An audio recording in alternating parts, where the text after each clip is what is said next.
Husband ওয়াইফের ছবি থাকলে অত বউ কি আসবে নাকি? ঠিক আছে, এটা সত্য কথা যেটা, ঠিক আছে। আর রসন তো তার কোনো ছবিতেই ও কতটা প্রচার করে বা আপনাদের সাংবাদিকের সাথে ওর কতটা রিলেশন আপনারাই খুব ভালো জানেন।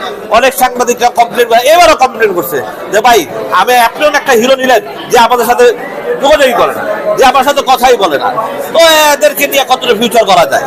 ঠিক আছে, হ্যাঁ যমুনাতে চলতেছে, সব জায়গায় চলতেছে, শুধু একটাই, শুধু একটাই ওই যে প্রতিবাদ সব জায়গায় চলতেছে। ওই যখন মানুষ আমাকে উল্টাপুল্টা একটা প্রশ্ন করে, এবং একটা মানুষকে যখন উল্টাপুল্টা প্রশ্ন করে সে কি মানুষ ভালো থাকবে? তা আমি উল্টাপুল্টা প্রশ্ন ক্ষুব্ধটা হই, ক্ষোভে, দুঃখে, কষ্টে, ইন্ডাস্ট্রির জন্য এত পরিশ্রম করতেছি, ইন্ডাস্ট্রিকে দাঁড়ানো করার জন্য এত পরিশ্রম করতেছি আমরা সবাই, কিন্তু দিন শেষে যারাই ব্যাড পলিসি শিকার হয়ে যাবে হবে। অ্যাকচুয়ালি এই সিনেমাটা তো ৬